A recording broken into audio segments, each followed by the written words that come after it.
Então, gente, na medida do possível, coloque um fone de ouvido aí para poder me ouvir, que senão fica difícil aqui. Então, já estou melhorando aqui o meu. Coloquei o cabo de rede, vamos ver se a internet fica bom, se eu fico mais nítida aqui, porque com Wi-Fi a gente tem perda de sinal, né? Vamos lá então, boa noite para todo mundo, já está gravando. Vou projetar aqui, hoje é pouquinho slide, hoje não tem nem 90, então vai ser rapidinho a aula, vai ser um barato, vai ser legal. Cadê o Kleber? Kleber não veio hoje, está com medo de ser morto. Ah, só não veio. A Vivian tá aí. Poxa vida. Ô, professora, o Clébio, ele tomou todas ontem, ele está internado com excesso de glicose, ele tem que tomar glicose lá no...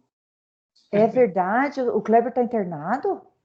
Não, estou brincando. Que ele É que tomou ele bebeu todas. muito. Ah, mas... Ele é acostumado a encher a cara mesmo. sim, normal, normal. Ó, Normal dele, saudade normal. do Kleber. O Kleber manda para mim zap o dia inteiro. Manda para vocês também? Ai, ele enche o saco toda hora, mas é gente boa, eu gosto dele. Ele dormindo deve ser gente fina, o Da Kleber. meia-noite às 5, ele é uma melhor pessoa do mundo. Sério, coisa. É Esse gente boa. é uma figura esse menino, é uma figura. Vamos que vamos. Deixa eu achar aqui.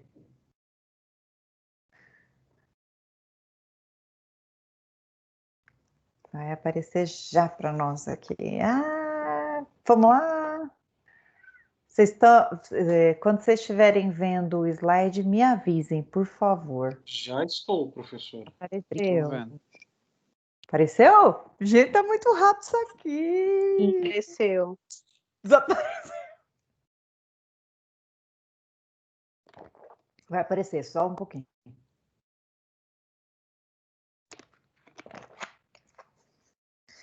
E eu tava achando que o problema era a internet, não é o computador.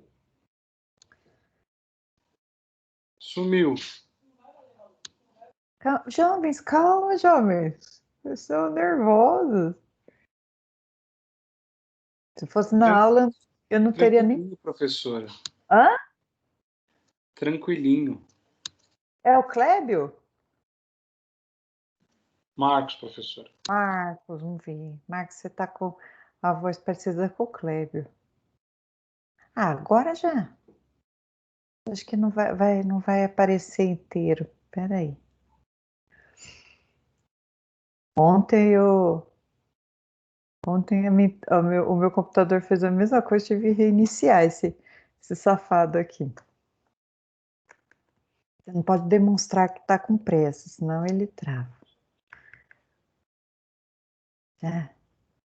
Esse gatinho que fica andando por cima do teclado aí que atrapalha tudo o seu computador. Daqui a pouco ela tá aí passando na frente da câmera. Aqui. Acho que agora vocês estão, vai aparecer para vocês já. Opa! Ó, agora ele vai até o final. Pronto. Ai, que coisa. Não posso ficar apertando 300 vezes. Agora. Ué?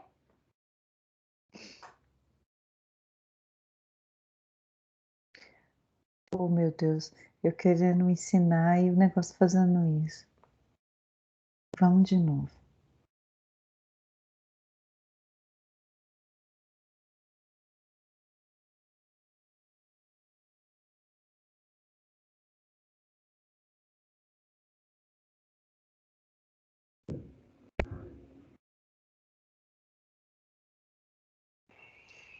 Estão vendo, pessoal? Ou ainda não?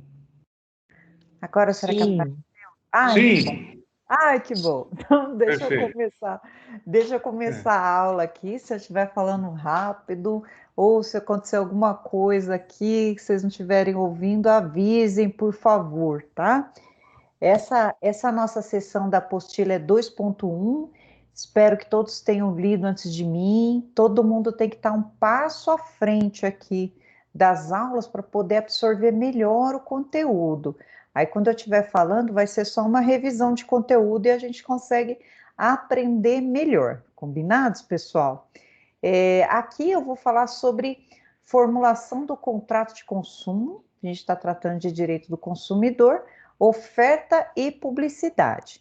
Eu estava lembrando quanto à prova, pessoal, eu pretendo, além desse trabalho que eu deixei para vocês, que foi uma coisa que eu fiz assim, de última hora, que precisa de prazo, meu prazo para lançar é amanhã, então por isso que eu estou pedindo para fazer, eu vou separar umas questões da OAB sobre direito do consumidor, dessa parte que a gente está estudando, para vocês treinarem, tá? Então, vamos ver se nesse final de semana eu consigo liberar as questões, aí a gente vai discutir como que está caindo essas questões na OAB e já fica de treino para a gente para a prova. Combinado, pessoal? Então, vamos lá. Vamos falar hoje sobre a publicidade, contrato, o que é oferta dentro do direito do consumidor. E vocês vão ver que legal que é essa matéria aqui e como a gente tem que começar a cobrar da mesma forma que está mostrando no código. Vem comigo. Antes de tratar de oferta, eu preciso explicar para vocês e falar alguma coisa sobre o princípio da boa-fé objetiva. O princípio da boa-fé objetiva é para onde está caminhando o nosso direito. A nova perspectiva de direito, ela se baseia na colaboração das partes. Mesmo as partes estando em conflito muitas vezes, né? A boa-fé, ela tem que estar presente. A boa-fé significa você agir, né, de forma legítima, de forma honrosa com a outra pessoa, mesmo estando em conflito com ela. E isso vai ser em qualquer parte do processo, você agir de forma honesta. E mais ainda no direito do consumidor. Sempre as partes terão que agir de forma de boa fé, né? De boa fé objetiva. E ela vai trazer, esse princípio vai ser orientador, né? Principalmente no que tange aos contratos do direito do consumidor. A obrigatoriedade de ter uma transparência, de explicar para as pessoas como que esse contrato vai ser celebrado, porque vai ser cobrada a boa-fé das duas partes, né? Vai ser cobrada a boa-fé. Será que explicaram direitinho quais seriam as condições desse contrato ou deixar alguma coisa obscura para descobrir depois? Então, nós vamos aprender que se tiver alguma coisa por baixo do pano, está ferindo a boa-fé objetiva. Vamos lá, deixa eu ler esse conceitinho aqui para a gente poder falar um pouco mais dele. Boa-fé objetiva é o princípio máximo norteador do Código de Defesa do Consumidor. Trata-se de um dever imposto a quem quer que tome parte na relação de consumo, de agir com lealdade e cooperação, abstendo-se de condutas que possam esvaziar as legítimas expectativas da outra parte. Daí decorrem os múltiplos deveres anexos, deveres de conduta que impõem às partes ainda, na ausência de previsão legal contratual, o dever de agir lealmente. E aí, alguns artigos relacionados que nós vamos ver daqui a pouquinho, artigo 4º, inciso 3º, artigo 51, inciso... Esse é o quinto, não, esse é o quarto, tá? Antes é quarto. Inciso 4º do CDC. Então, agir com boa fé significa agir de forma honesta. Boa fé é honestidade. Até essa semana eu estava dando uma espiadinha e passei. Daí que você está passando lá no mercado, aí começam a falar, né, que tá tendo oferta de televisão, e eu acho que eles até contratam umas pessoas para ficar lá em volta, né? Porque é incrível. Eu passei, todo mundo em volta lá, e o homem lá com um papelzinho, e aí ele veio, me deu um papelzinho do sorteio, não sei o quê, para ganhar um brinde, e aquele monte de consumidor fake lá, eu falei, ih, né, tá bom. Aí depois eu tô precisando comprar uma TV, aí fiquei olhando, passei perto, aí eu falei para ele assim, né, aí primeiro você vai na TV que você mais gosta, aquela enorme, né, aí até você comprar a que você pode, né, que é pequenininha, aquela pequenininha. Aí eu conversando com o vendedor lá e ele falou para mim, não, porque essa televisão tem a tecnologia, aí falou lá tecnologia numa forma técnica para mim, eu fazendo cara de ué para ele e tal. Aí ele usou da boa-fé objetiva e falou para mim assim, só que essa tecnologia que essa televisão aqui tem, é o preço de um carro TV, né? Não tem no Brasil ainda. Eu falei, que bom, e já pensei na hora, na aula que eu estava preparando para vocês, e falei, poxa, que legal, né? Que legal que ele está cumprindo com a obrigação de boa-fé, porque imagina só, eu compro aquela televisão, chego aqui em casa, vou lá e coloco aqui, não tem essa tecnologia, não chegou aqui essa tecnologia no Brasil. Então, estaria faltando com a boa-fé. Ele está vendendo uma coisa que não existe. Porém, nem todos os lugares são assim, né? Quantas vezes a gente não vai comprar um serviço, né? Por exemplo, internet. Você vai lá e quer. Quando eu fazia plantão na OAB, era direto isso, de gente lá que fez um pacote de internet, só que a operadora não atende naquele lugar da residência dela, né? Faltou o quê? Faltou explicar para a pessoa antes, dizer para ela se o produto atende às necessidades dela. E por aí vai, né, pessoal? Aí essa boa-fé objetiva, ela é o que vai nortear todos os contratos. Então, dentro da publicidade, dentro dos contratos, é preciso agir sempre com lealdade. Faltou lealdade, faltou essa honestidade, faltou essa transparência, já é motivo da gente reclamar que isso não foi realizado e devolver o produto, dinheiro de volta. Vamos ver quais são os efeitos da falta de boa-fé, dos dois lados, tá, pessoal? Aí, tá vendo que eles vão fazer remissão ao artigo 4º, inciso 3º e ao artigo 51, inciso 4º. Vamos lá. A Política Nacional das Relações de Consumo tem por objetivo o atendimento das necessidades dos consumidores, o respeito à sua dignidade, saúde e segurança, proteção de seus interesses econômicos, a melhoria de sua qualidade de vida, bem como a transparência e harmonia nas relações de consumo, atendendo os seguintes princípios. Olha ele já falando de transparência.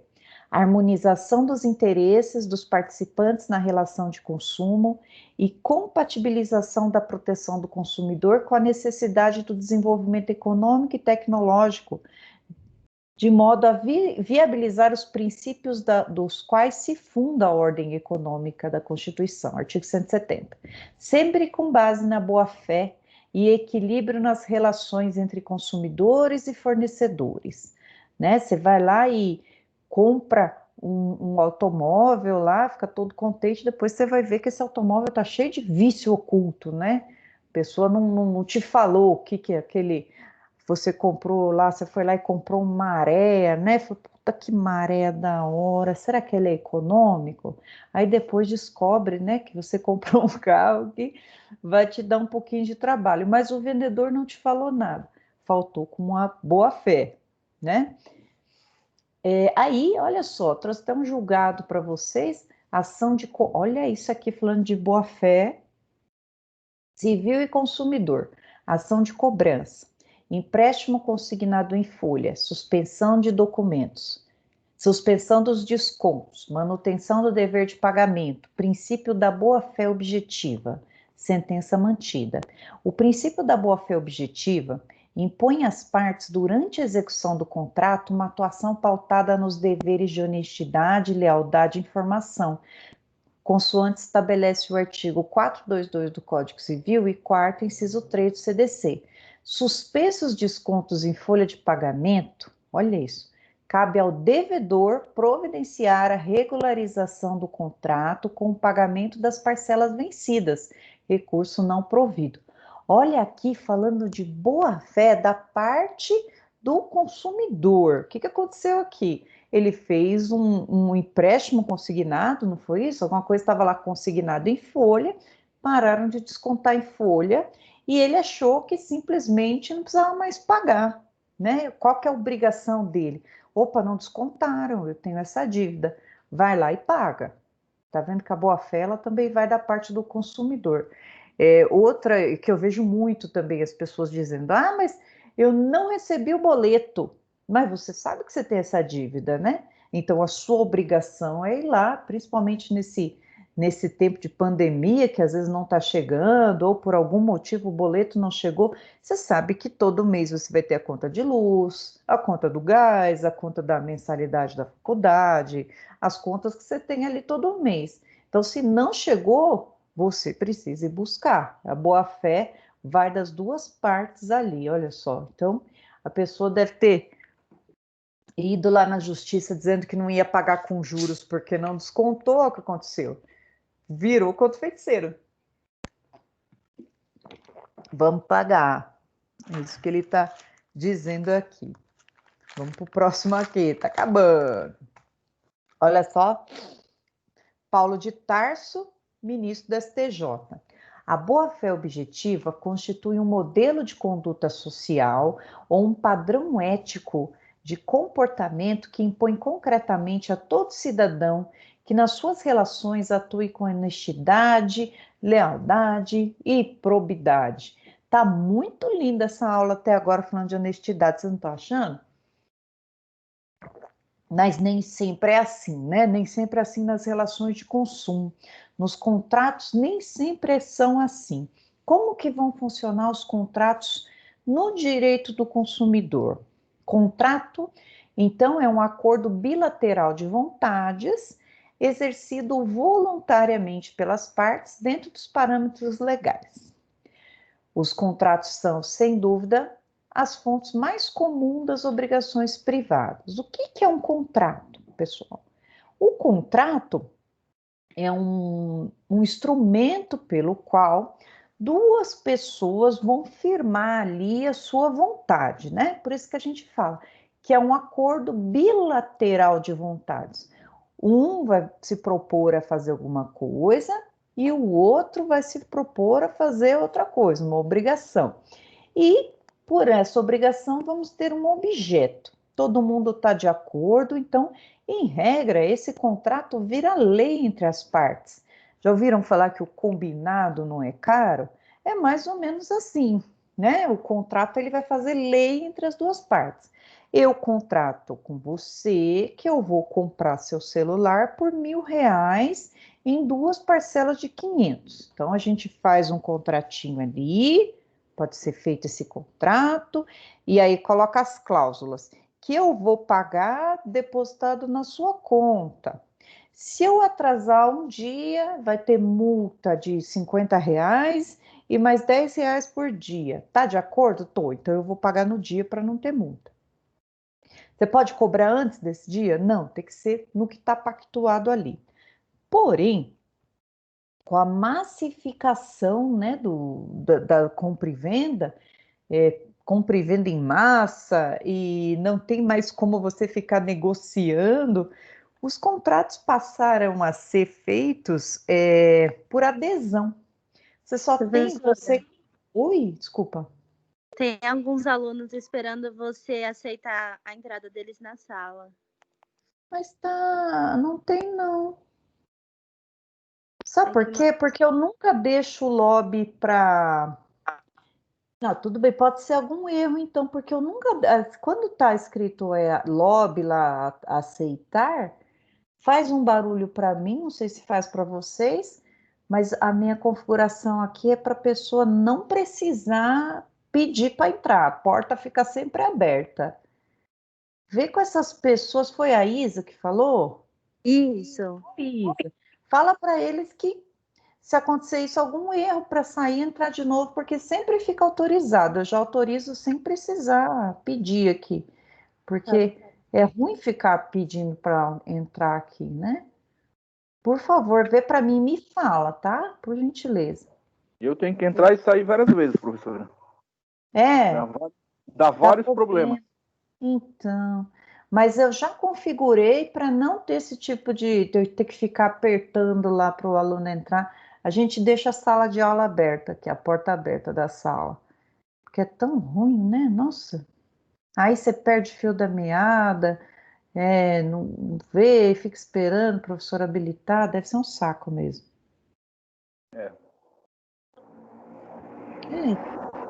O negócio aqui que fica, eu não consigo meio que, fico de mãos atadas aqui, né?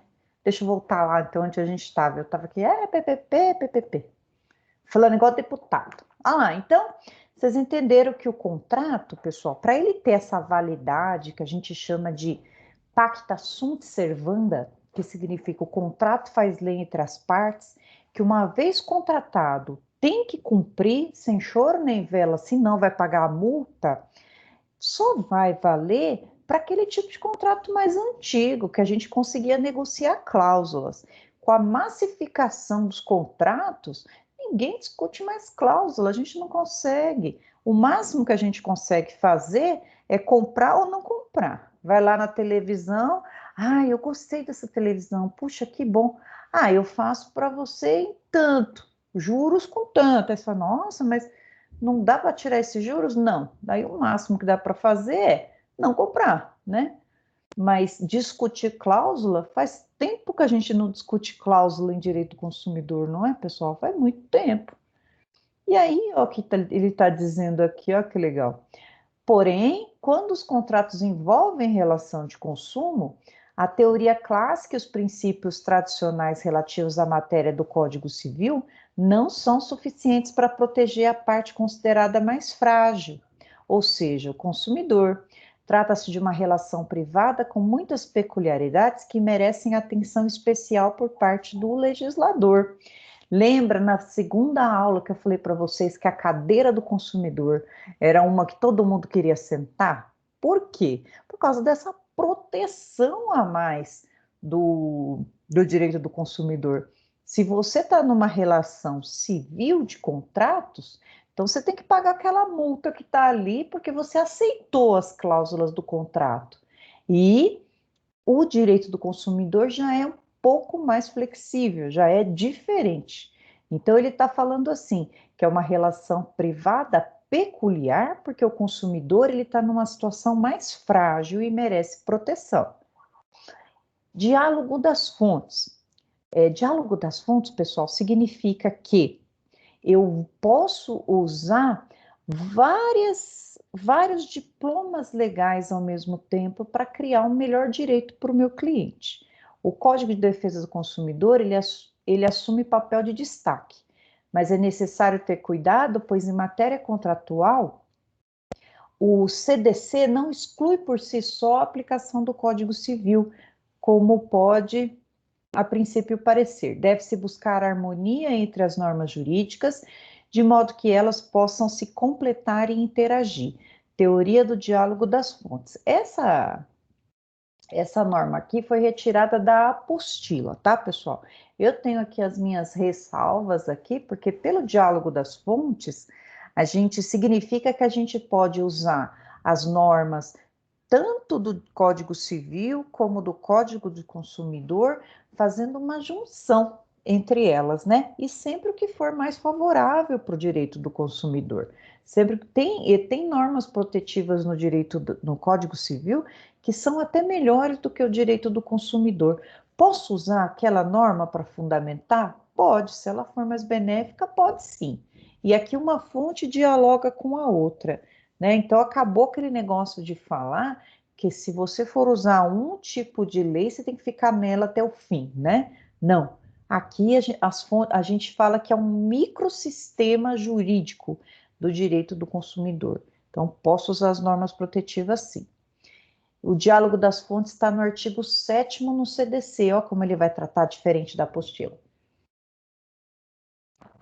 Os direitos previstos nesse código não excluem outros o quê? Direitos decorrentes de tratados ou convenções internacionais de que o Brasil seja signatário, da legislação interna ordinária, ou seja, não exclui os direitos que estão no Código Civil também, de regulamentos expedidos pelas autoridades administrativas competentes, bem como dos que derivem dos princípios gerais de direito, analogia, costumes e equidade. Esse aqui é um microsistema, é o diálogo das fontes. Vamos usar todas as normas protecionistas para o consumidor. Então, há uma aproximação principiológica entre o Código Civil e o Código de Defesa do Consumidor. Eles têm uma diferença pequena entre eles, né? Os contratos do direito contemporâneo, sejam eles civis, empresariais ou do direito do consumidor, chamados consumeristas, não são regidos cegamente pela vontade das partes.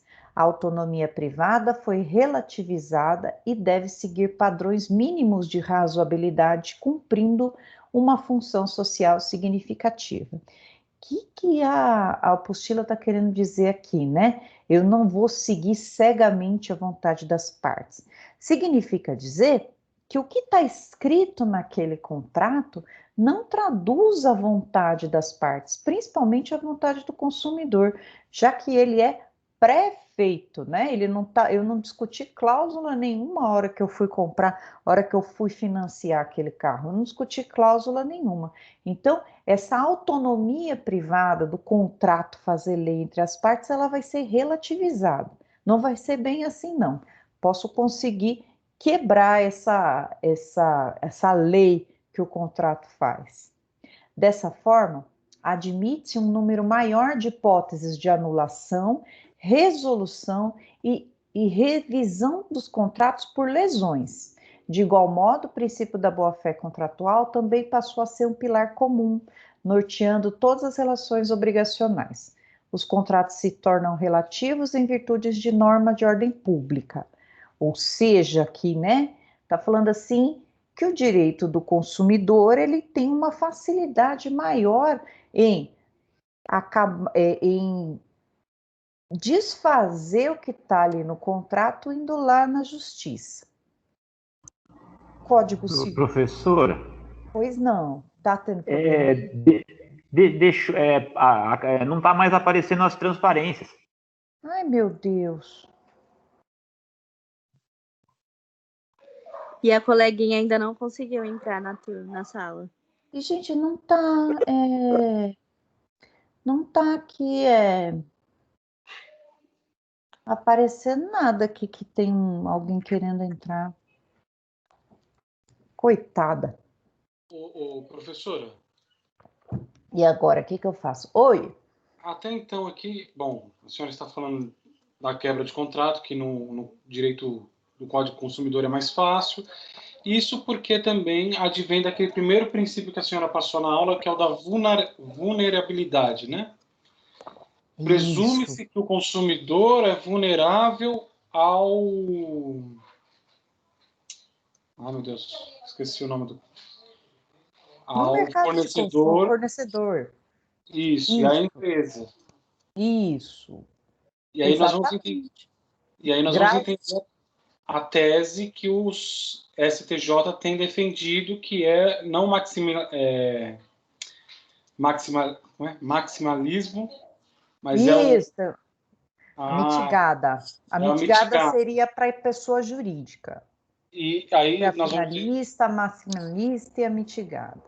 Exatamente. Então, está tudo coligado até esse momento. Sim.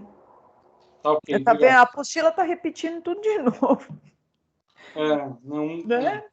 Vamos lá. Agora vai ficar diferente que nós vamos... contrato é assim mesmo. Agora eu estou preocupada com a menina lá cantando. Deixa eu ver se eu consigo copiar esse login aqui e mandar aqui para ver se ela... Deixa eu só tentar fazer uma coisinha aqui, gente. Deixa eu abrir o WhatsApp aqui para mandar, para ver se vai assim.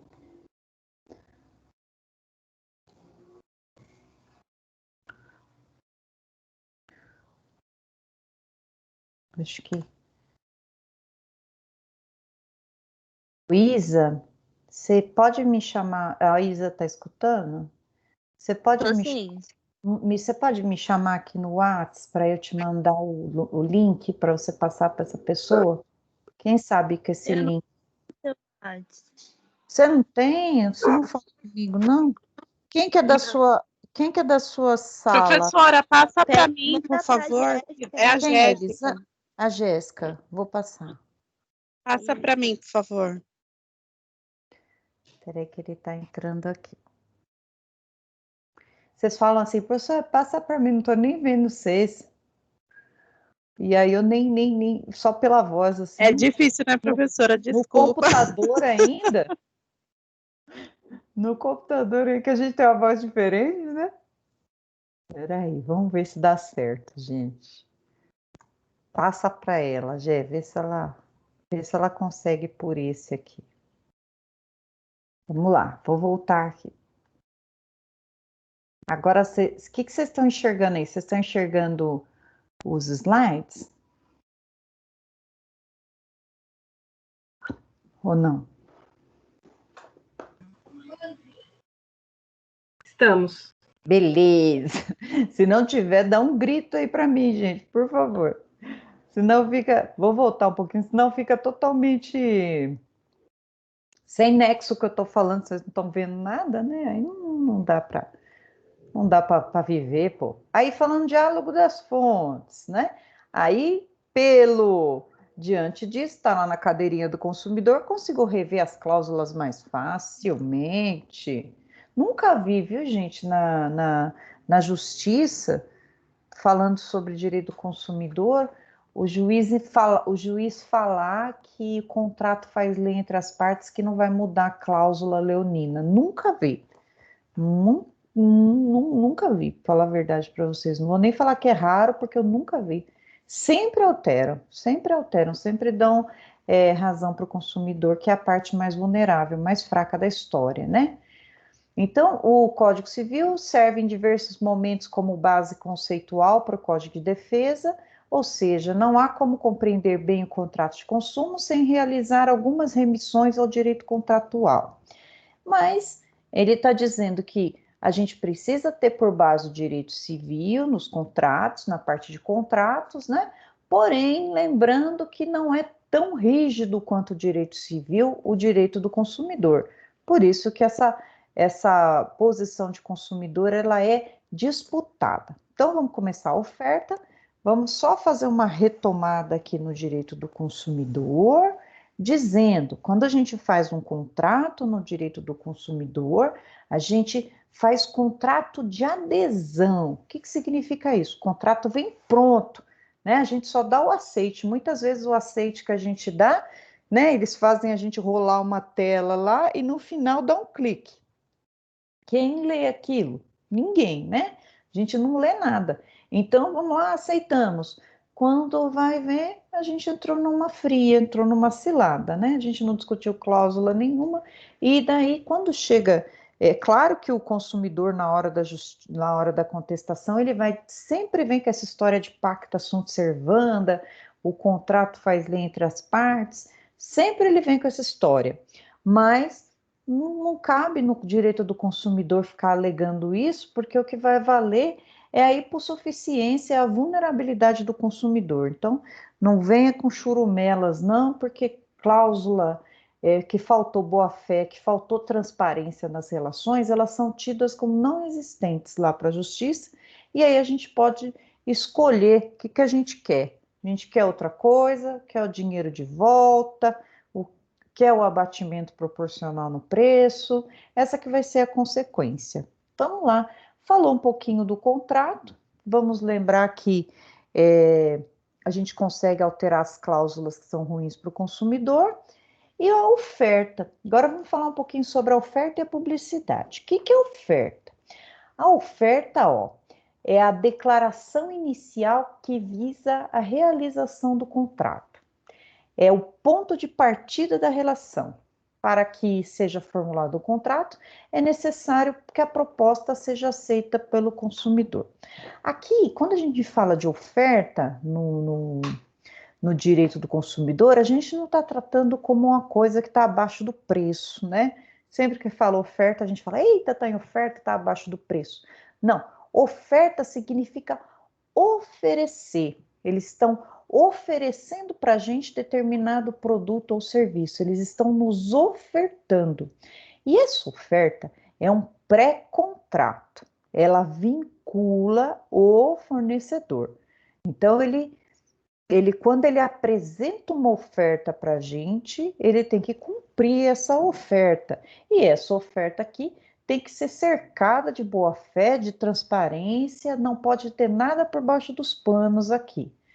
Ao criar uma expectativa no público, o consumidor e o fornecedor está vinculado à promessa realizada. É um pré-contrato, é uma promessa de que aquilo será cumprido. Toda informação, aí está lá no artigo 30, toda informação ou publicidade suficientemente precisa, veiculada por qualquer forma ou meio de comunicação com relação a produtos e serviços oferecidos ou prestados, obriga o fornecedor que a fizer veicular ou dela se utilizar e integra o contrato que vier a ser celebrado. Ofertou, vai ter que fazer naquelas condições. Não pode depois, mas não, peraí, não é assim. Ofertou, precisa cumprir, né? Então tem que tomar muito cuidado com que o fornecedor, né? Ele tem que tomar muito cuidado com as pessoas que trabalham para ele ali, porque o preposto obriga o preponente. O que seu vendedor falou, você tem que cumprir, né? Faz um pré-contrato. A terminologia, então, oferta tem um significado amplo no código e deve ser entendida como qualquer meio de comunicação direcionado a induzir ou atrair o consumidor. Tanto a publicidade como qualquer forma de anúncio ou informação em vitrine, prateleira, jornal, revista, rádio, mala direta, televisão, telemarketing, cardápio, cartão, outdoor, folheto, site, está enquadrado como oferta. Qualquer oferecimento, até mesmo as avanças orais. Avanças orais foi triste, hein? Dadas por funcionário dos estabelecimentos vinculam o fornecedor. A avança oral, pessoal, é a tal da conversa mole, né? A avança oral é: vem cá, você não quer conhecer os meus produtos mariquinhas? Olha, esse produto aqui você passa no rosto e aí você fica a cara da Gisele Bündchen, né? Ok, isso aqui é uma avança. Ou então qualquer tipo de tratativa oral que tenha com aquela pessoa lá. Olha, passa esse creme aqui da Natura, milagroso, né? Para que ficar horas e horas na academia? Passa esse gel redutor, né? Aí isso daqui vincula o fornecedor. Essa daqui é uma tal de oferta, né? Existem circunstâncias em que uma publicidade ou informação não terá obrigação ao fornecedor. Essa daqui é legal.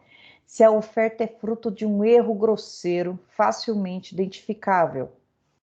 Não há de se impor ao fornecedor um ônus excessivo. Isso porque o dever de boa-fé objetiva deve ser conferido a ambas as partes. Isso aqui foi um tempo atrás em que eles estavam divulgando, eu não lembro o que foi, se foi uma geladeira, o que era, e veio com um erro, né?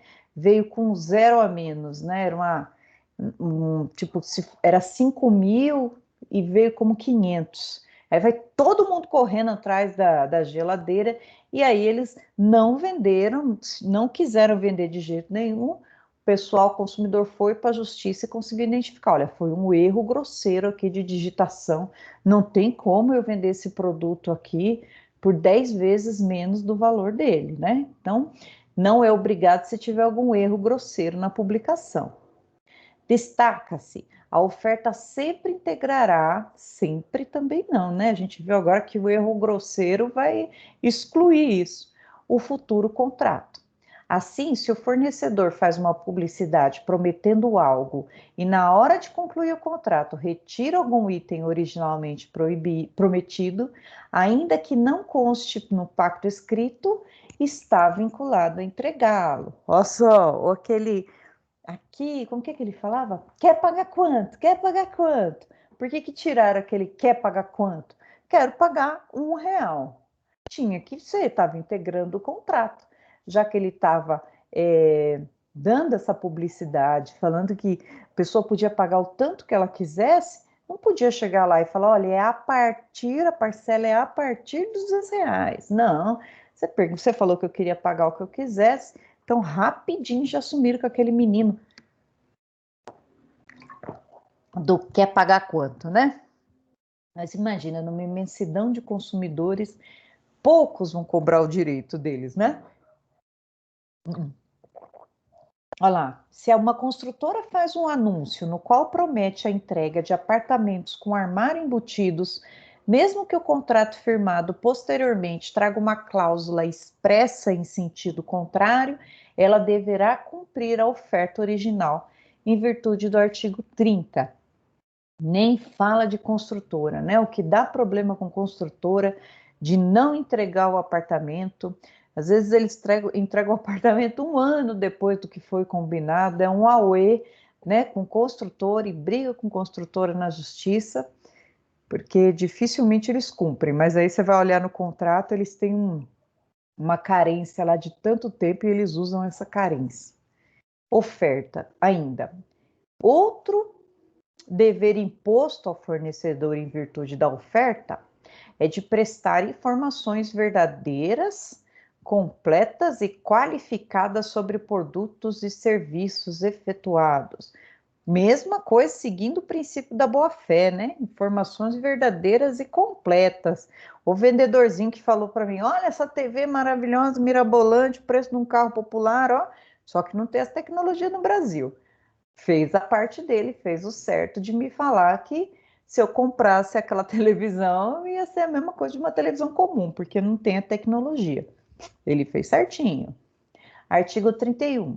A oferta e a apresentação de produtos e serviços devem assegurar informações corretas, claras, precisas, ostensivas, guardei essa palavra, e em língua portuguesa, sobre suas características, qualidades, quantidade, composição, preço, garantia, prazo de validade, origem, entre outros dados, bem como sobre os riscos que apresentem à saúde e à segurança dos consumidores. As informações de que trata este artigo nos produtos refrigerados oferecidos ao consumidor são gravadas de forma indelével. Significa aqui, como que deve apresentar essa oferta nos produtos e serviços? Se for aquele produto congelado, você tem um refrigerado, tem um Danone, tem um leite, tem que ser de forma que não apague, por isso que ele fala indelével. Depois, eu tenho que assegurar informações corretas, ostensivas, em língua portuguesa, a oferta ela tem que estar lá, à nossa disposição. Não pode, né, como tem muita coisa, acontece isso muito na internet, né? Tá lá a pessoa vendendo a roupa e você tá passando, aí tá lá aí. Quanto custa? Ah, eu te mando em box, Flor. Não pode mandar em box, Flor. Tem que estar escrito lá o valor, né? Tem que estar lá à disposição da gente, de forma ostensiva, quanto que custa aquele produto. Então, não pode estar escrito, não pode deixar lá, daqui a pouco eu vou mostrar a leizinha para vocês que regulamenta, não pode falar que vai mandar depois o preço, tem que estar bem na nossa cara ali, a garantia do produto, né? A entrega, prazo de validade, tudo tem que ser de forma ostensiva, não posso esconder nada do consumidor. Ah lá, e essa lei aqui que eu vou mostrar para vocês, quiserem já ver, Lei 10.962 de 2004, dispõe sobre a oferta e as formas de fixação de preços de produtos e serviços para o consumidor. No caso de divergência de preços por mesmo produto entre os sistemas de informação de preços utilizados no estabelecimento, o consumidor pagará o menor deles. Gente, como que tem briga disso, né, nos supermercados? Uma coisa que é terrível, você vai no supermercado e às vezes tem como é o nome daquilo? Um visorzinho pequenininho, bem, e você não enxerga nada do quanto que o produto está passando. Eu não sei vocês, mas toda vez que eu vou lá no mercado e tem uma promoção, eu até comecei a tirar foto da promoção, que você vai lá e tá lá, por exemplo, Danone, 3 Danones paga 1. Não, 3 Danones paga 2. Aí eu sou a louca do Danone, eu adoro Danone. E esses dias, o que aconteceu? Eu fiquei muito pé da vida, muito pé da vida. Eu fui num determinado estabelecimento comercial e aí fui lá, comprei as coisas e eu vi a cerveja que eu gosto, aquela Eisenbahn, uma amarelinha, adoro. E tava lá R$ 2,99 e eu pago aqui perto de casa acho que 3 e lá vai pancada. Rapaz, mas meu olho brilhou, fiquei numa alegria. Aí tava lá, R$ 2,99. Peguei uma caixinha. Falei, vou pegar duas. Peguei uma pro santo, uma para mim. Aí coloquei lá, beleza. Aí na hora de passar no caixa, e aí eu fui ver o leite. Ainda foi engraçado que eu passei e falei, o leite tá R$ 4? Nossa, que caro. Não levei o leite. Fiquei brava, mas levei a cerveja, né? E feliz. E aí, na hora de passar no caixa, isso foi verdade, gente. Isso foi na minha vida, verdade. Na hora de passar no caixa, eu falei para a moça assim, aí eu vi, passou outro preço. Eu falei, moça, a cerveja está R$ 2,99. Era a única coisa que eu lembrava o preço. Aí ela falou, eu vou chamar a menina do Patins. Aí ela chamou a menina do Patins. Aí a menina do Patins demora. Daqui a pouco veio a menina do Patins. Oi. Eu falei, moça, essa tá aqui. Aí ela foi lá, voltou.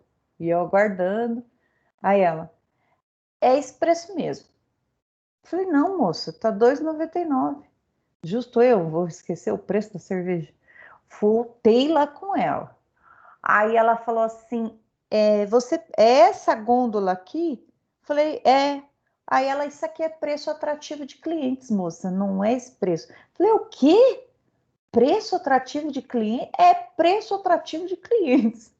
Falei, moça, não existe preço atrativo de clientes. Falou isso para mim, preço atrativo de clientes. Falei, não existe preço atrativo de clientes. O que está aqui você tem que levar, você tem que me vender. Aí ela falou assim, não grita comigo, senhora. Eu falei, o quê? Eu não estou gritando com você. Aí ela, a senhora está gritando comigo? Aí eu fiquei sem entender nada, né? Eu falei assim, faz o seguinte, moça, deixa para lá. Fui no caixa e falei assim para a moça, falei, moça, eu vou levar por R$ 2,99. Aí a outra veio e falou, não é R$ 2,99.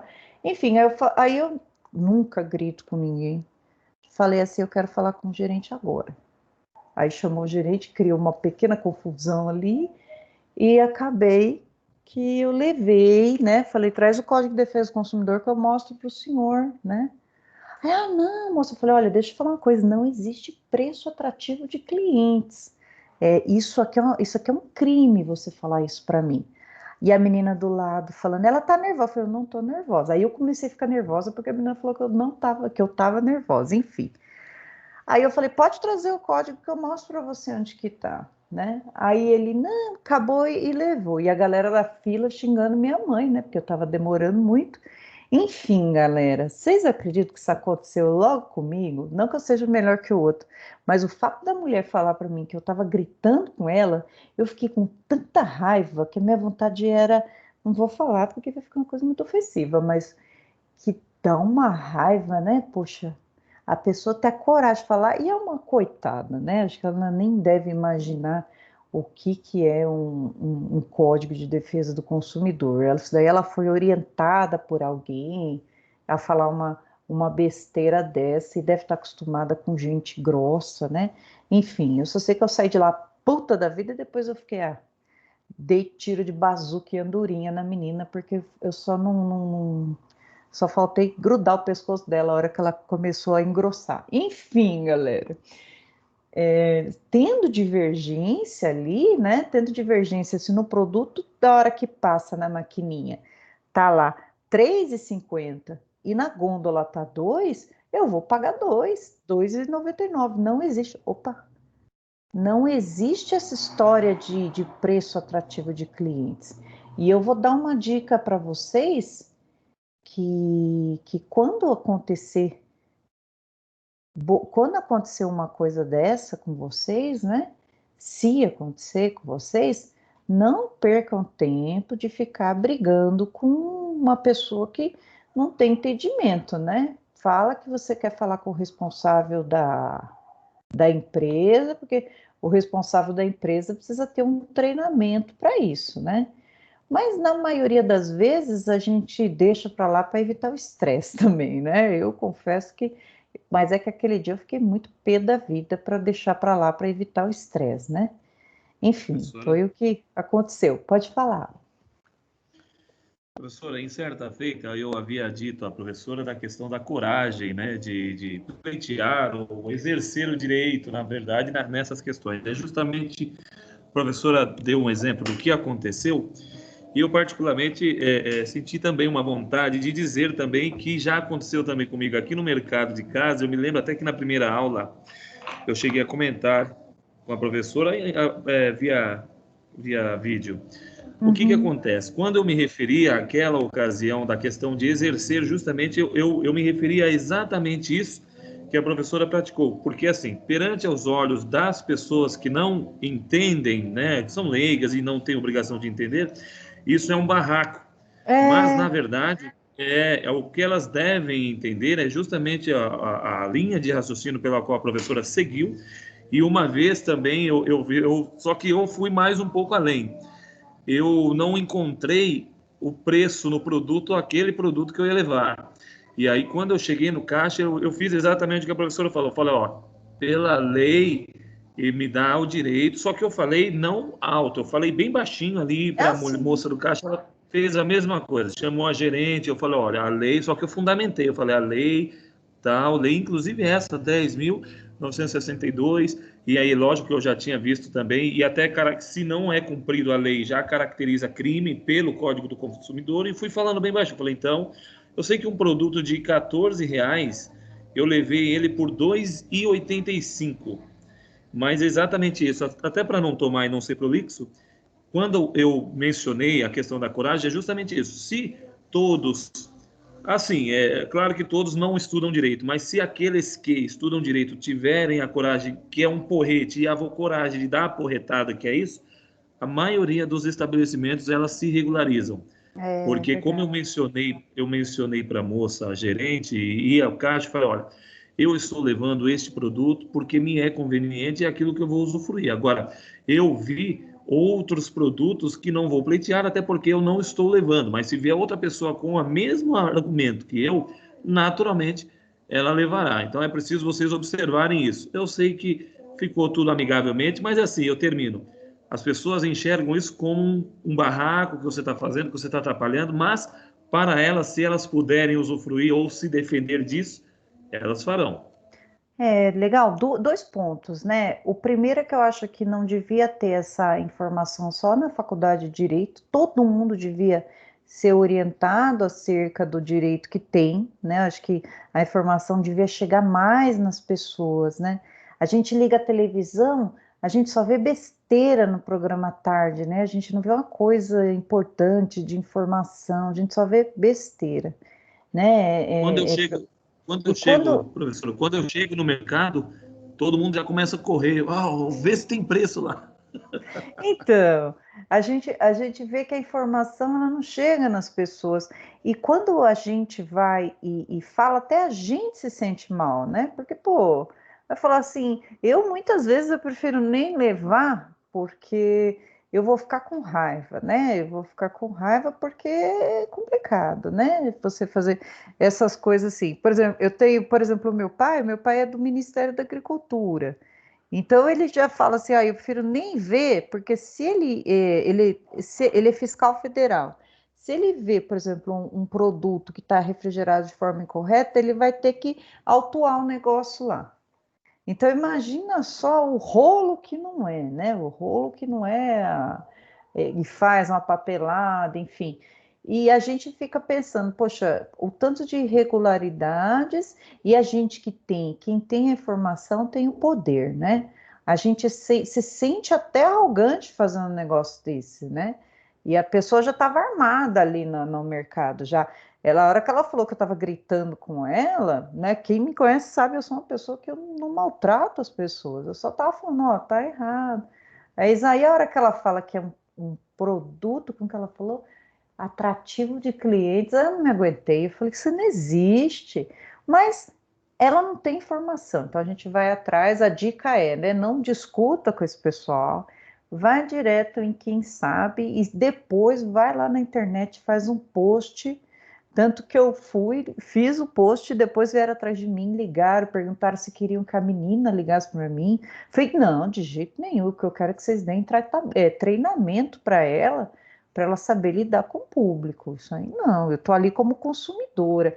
E eu nem me identifiquei como advogada, nem nada, pessoal. Não estava exercendo minha função de advogada. A minha OAB eu mostro no fórum, né? Eu estava exercendo a minha função de consumidora, né? Eu acho que é uma coisa meio ridícula ficar dando carteirada, né? Não tem nada a ver. Mas é o que a gente precisa fazer isso, né? E tá vendo que a obrigação deles é fazer com que 2 produtos paguem o menor. O gerente sabe disso, né? Então procura ele, fala numa boa, que as coisas se resolvem, mas que dá uma revolta, dá, né? Prefiro não passar esses barracos. Às vezes eu prefiro pagar um pouquinho mais caro e não passar constrangimento.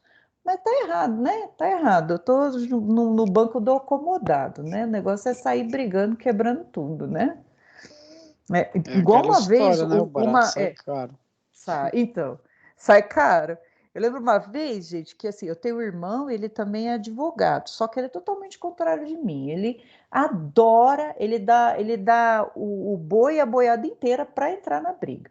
Aí uma vez a gente foi num shopping e ele não tem cachorro nem nada, né? E na praça de alimentação estava escrito assim: não adianta latir, seu cachorro aqui não entra. E ele se ofendeu de ler aquilo. E eu li antes dele e falei assim, aí eu virei para ele e falei, maninho, não vem latir aqui não. Aí ele olhou e falou, nossa, mas que ofensivo que é isso? Como assim não adianta latir? Tá falando que eu vou latir? Só sei que ele fez um barraco tão grande lá, aí ele fez porque ele quis, né? E aí veio lá o supervisor do shopping e tiraram a plaquinha lá para não incomodar ele, né? Mas, gente, que horrível, né? Falando uma coisa dessa, não adianta latir, aqui seu cachorro não entra. Foi um negócio terrível, mas eu lembro dessa cena assim, e eu, na hora eu fiquei com medo dele, né? Mas depois deixa pra lá, né? Vamos continuar aqui, galera. Oferta por telefone.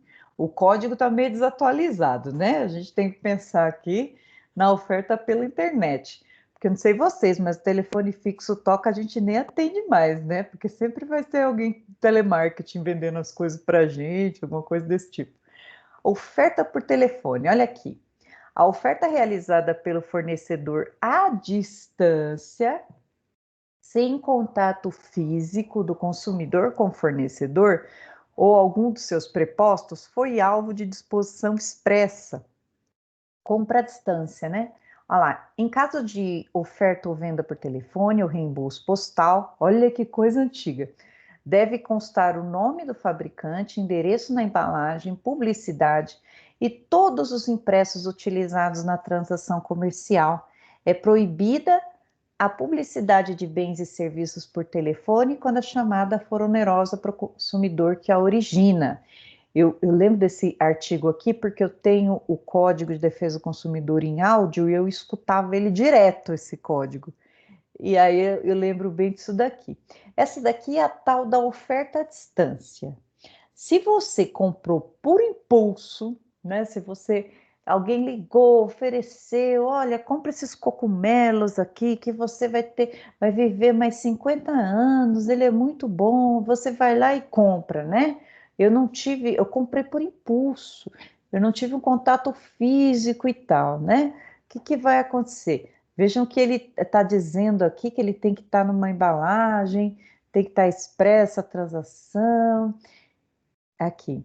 E eu vou ter aqui, que não mostrou, né? Eu vou ter aqui 7 dias para me arrepender da aquisição desse produto. E eu posso devolver sem me justificar. Não preciso nem dizer o porquê que eu não quero, né? O porquê que eu não quero, eu posso devolver sem me justificar. Então, aquelas ofertas feitas pela televisão, internet, eu tenho um prazo de arrependimento, porque elas foram feitas à distância. Tem até alguns julgamentos, pessoal, de compra por impulso, que são situações em que você está andando na rua ou no shopping, em algum lugar, e que a pessoa te puxa para dentro da loja e você acaba comprando por impulso, né? Eu, na época minha que eu fazia faculdade ali em Santo Amaro, e quem já andou no Largo 13, ali sabe que o povo te puxa para dentro da loja. Eu não sei como que está hoje em dia lá, mas na minha época, ali no ano 2000, nossa, povo puxava, e às vezes eu comprava umas coisas que não tinha nada a ver ali, porque o povo me puxava para dentro da loja. E eu adoro comprar alguma coisinha, né? E esse tipo de compra, você não estava planejando entrar naquela loja, você não tava, fizeram isso, te convenceram. Esse tipo de compra estava tendo julgamentos que estavam comparando isso a uma compra por telefone, uma compra à distância, já que você estava fazendo aquilo por impulso, você não queria comprar, te enfiaram ali na loja. Tinha alguns julgamentos anulando essas compras aí e devolvendo o dinheiro da pessoa. Aqui, peças e ofertas de reposição. A oferta de bens duráveis gera aos fabricantes e importadores o ônus de assegurar a oferta de componentes e peças de reposição durante o período de fabricação e importação do produto, bem como o prazo razoável após o fim da fabricação. Os fabricantes e importadores deverão assegurar a oferta de componentes e peças de reposição enquanto não cessar a fabricação e importação do produto. Cessada a produção ou importação, a oferta deverá ser mantida por período razoável de tempo na forma da lei. Aqui deu um grande problema um tempo atrás de uma importadora, que eu não vou lembrar o nome, mas tinha uns automóveis que chegaram aqui no Brasil para fazer concorrência lá com o Jeep, que vende aqui, e aí de uma hora para outra, pum, pararam de vender, não tinha peça de reposição para esse produto e o carro começou a desgastar e começou a não prestar mais porque não tinha peça de reposição. Então veio essa norma aqui obrigando a ter por um prazo razoável de tempo peça de reposição. Depois vai falar, já parou de falar das ofertas, né? O que a gente tem que lembrar, então, sobre esse conceito de oferta? Alguém quer falar, gente? Eu escutei um barulhinho. Não? Então, eu vou continuar aqui. Deixa eu ver.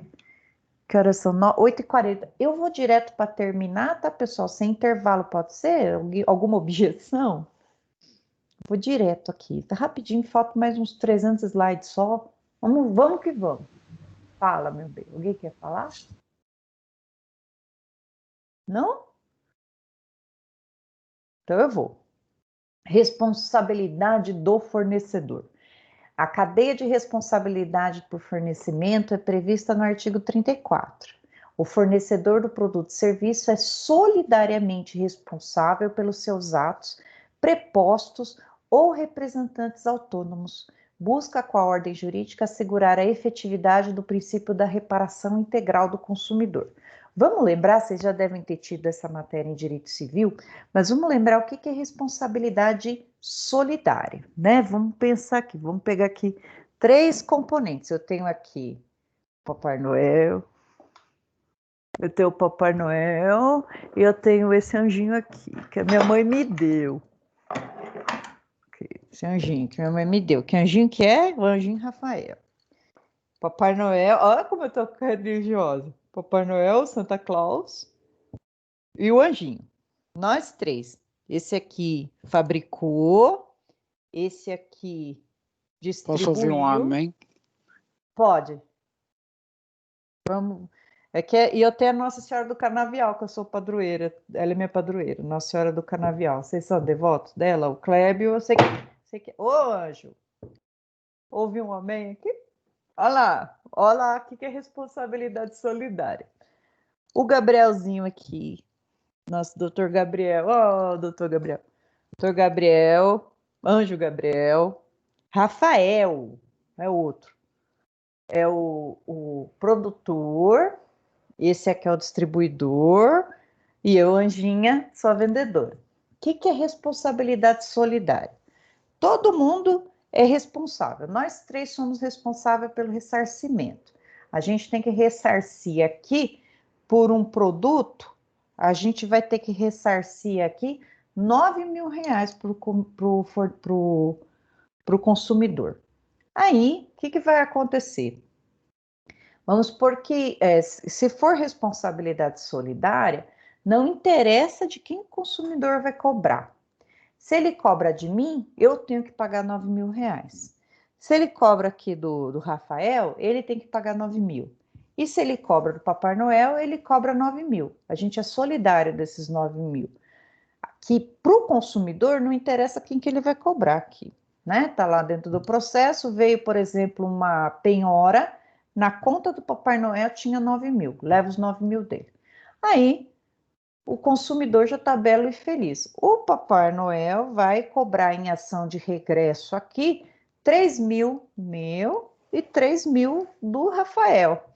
A obrigação solidária significa qualquer um de nós paga integralmente, mas com direito de regresso contra os outros dois. Ele não vai ficar sozinho no prejuízo, ele vai cobrar a nossa parte depois. É bom para o consumidor, por quê? Obrigado, o Anjinho e o Papai Noel. É bom para o consumidor, por quê? Porque o consumidor não vai ficar querendo cobrar um, depois cobrar o outro, depois cobrar o outro. Ele recebe tudo de qualquer um. E a gente aqui que depois se vire para cobrar a nossa parte um do outro aqui. Essa aqui é a responsabilidade solidária, né? Então guardem isso. Quando a gente tem algum processo de responsabilidade solidária, a gente vai direto no banco, né? Que o banco sempre vai ter o dinheiro, o banco que se vire depois para cobrar os outros. E o fornecedor é solidariamente responsável pelos atos de seus prepostos ou representantes autônomos. Falei disso agora há pouco para vocês, né? Eu tenho todas as pessoas lá dentro do meu estabelecimento comercial e eu respondo também pelo que eles estão dizendo ali. Tudo que eles falarem vincula. Então, eu preciso fazer um treinamento. Se eu quisesse, por exemplo, processar aquele estabelecimento comercial que a menina veio e começou a falar as coisas para mim lá, que eu fiquei magoada e fiquei triste, queria dar uma porrada, eu processaria a menina? Não, eu processaria a empresa, porque a menina está falando em nome da empresa. A empresa é solidariamente responsável pelo preposto que ela coloca lá. Então, aquela menina estava ali, que devia ter o quê? No máximo uns 20 anos. Ela estava representando a empresa. Eu não quero nem saber quem que é ela. Não posso falar o lugar que é, né? Se aquele lugar colocou ela ali, ele é responsável pelos atos dela, né? Olha lá, busca-se a ordem jurídica, assegura a efetividade do princípio da reparação integral dos danos do consumidor. Ó, cobro qualquer um deles e eles que se viram depois ali para cobrar um do outro. Entenderam a responsabilidade solidária? Responsabilidade do fornecedor ainda. O código se refere aos contribuintes da atividade empresarial, filial, franquia, representante, estabelecimento, funcionários, agentes como prepostos ou representantes autônomos. Segue, entretanto, a mesma linha de raciocínio com o objetivo de impedir que o fornecedor possa se eximir da promessa realizada por um de seus ajudantes. Destarte, a oferta realizada por um representante do fornecedor vincula diretamente o próprio fornecedor. Aliás, cumpre frisar que a solidariedade é a regra no sistema consumerista, visto que, havendo mais de um responsável na cadeia de fornecimento, todos respondem igualmente. Então, acho que todo mundo entendeu o que é responsabilidade solidária e que o preposto obriga o preponente. Qualquer um ali que fale em nome da empresa, a empresa responde. Então, empresa, selecione bem as pessoas que você coloca lá para atender consumidor, porque tudo que essas pessoas falarem, o jeito que ela trata as pessoas, né, é empresa. Eu, por exemplo, eu sou preposta da Anhanguera Educacional, tanto como professora como coordenadora. Então, vamos supor, né? O Kleber vai me processar, processar a Anhanguera por ameaça, né? Toda aula eu mato o Kleber. E aí ele vai vir atrás de mim com o meu patrimônio ou atrás do patrimônio da Anhanguera? Óbvio, né? Aí eu dando ideia. Patrimônio da Anhanguera, que é muito maior do que o meu, infinitamente. Por quê? Porque tudo que eu falo, a Anhanguera confia em mim, confia no meu trabalho e ela acredita que eu não vou matar um aluno. Só estou dando um exemplo aqui, todo mundo sabe disso. Eu tenho testemunho, viu, Kleber? Que todo mundo sabe que é só exemplo. E aí, faculdade que responde pelos meus atos de preposta. O Francisco também. Recusa no cumprimento da oferta, agora que fica legal. Não vou, o que é que fala? Não vou pagar, não vou, isso aqui não, é atrativo de clientes. Três alternativas para o cliente. Quem que escolhe, né? Quem escolhe é o cliente. Então, o CDC nos traz 3 alternativas para solucionar a recusa do fornecedor em cumprir a oferta. Óbvio que se ele está se recusando a cumprir a oferta, ele também vai se recusar a fazer isso, né? Então, a gente vai lá na justiça pedir. Meus cílios estão caindo, gente, eu estou ficando já depenada aqui sem cílios. Se o fornecedor de produtos ou serviços se recusar ao cumprimento da oferta, apresentação ou publicidade, o consumidor poderá, de forma alternativa e à sua escolha, o quê? Exigir o cumprimento forçado da obrigação nos termos da oferta, apresentação ou publicidade. Como que ele faz? Chama a polícia, que nem o Celso Russomano? Melhor ir no PROCON ou ir ao juizado, né, especial. 2, aceitar outro produto ou prestação equivalente. 3, rescindir o contrato com direito à restituição da quantia paga, eventualmente antecipada, monetariamente atualizada e perdas e danos. Nas ações judiciais, o instituto conhecido pela expressão francesa de astreintes possibilita que o juiz aplique, aqui faltou, multa diária para assegurar o exato cumprimento da obrigação ou resultado prático equivalente ao adimplemento.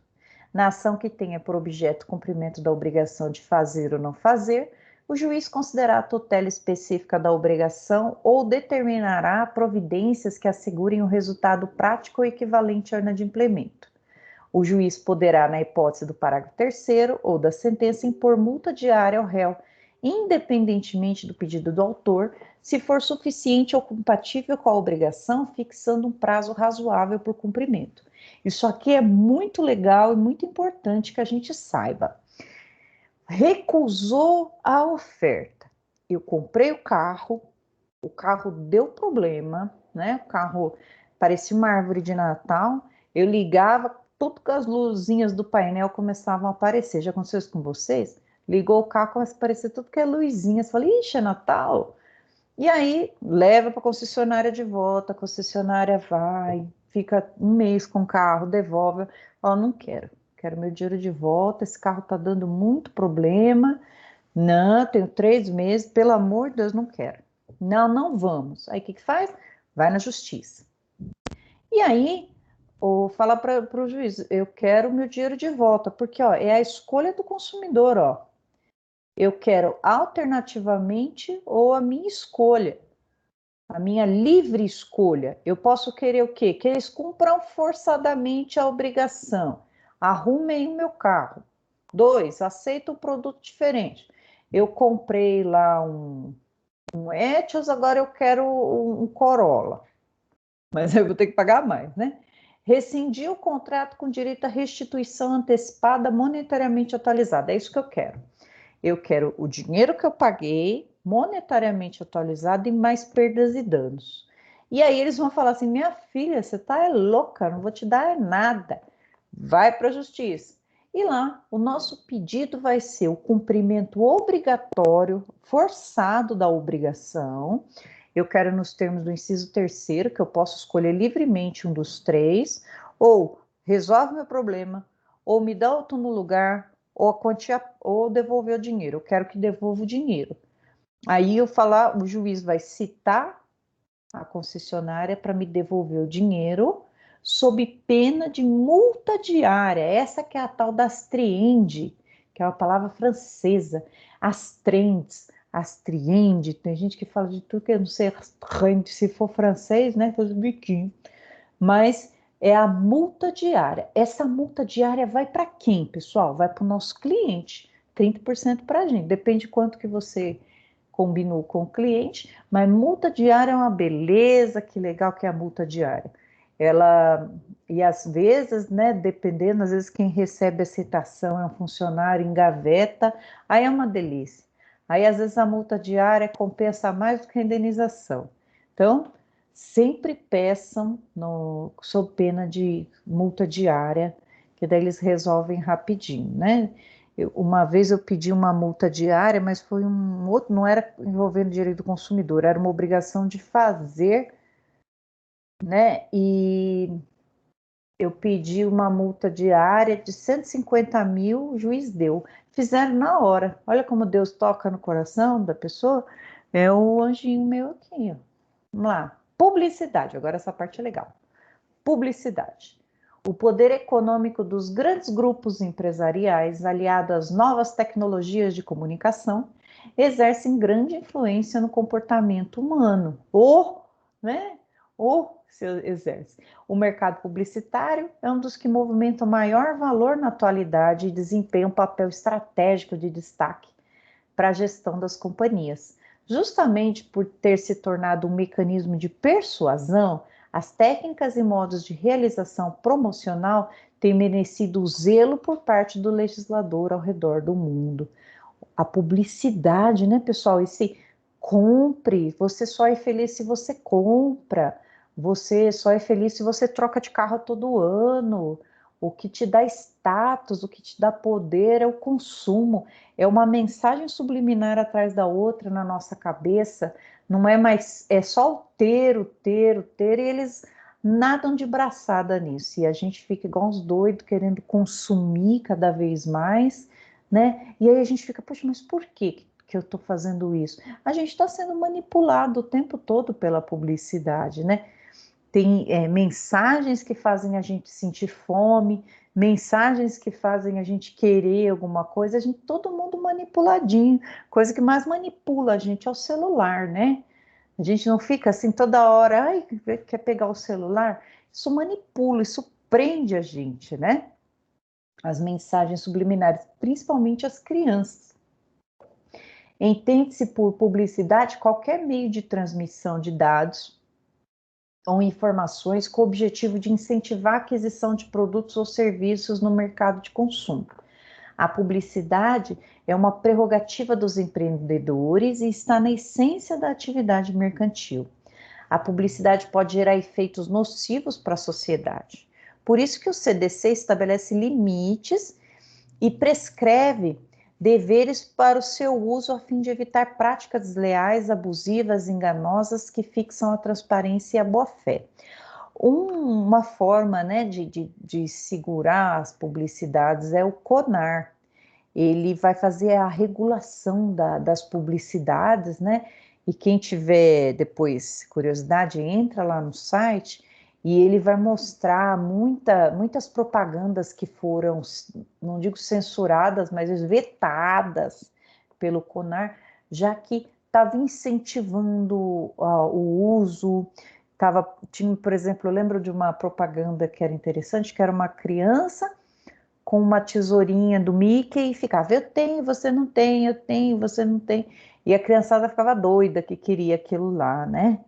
Ou propagandas que incentivam a violência, e por aí vai, não pode ter esse tipo de propaganda, e que principalmente incitem o consumo das crianças, né? A gente pega a televisão, por exemplo, no horário que está passando desenho, é só propaganda para adquirir brinquedo, o tempo todo.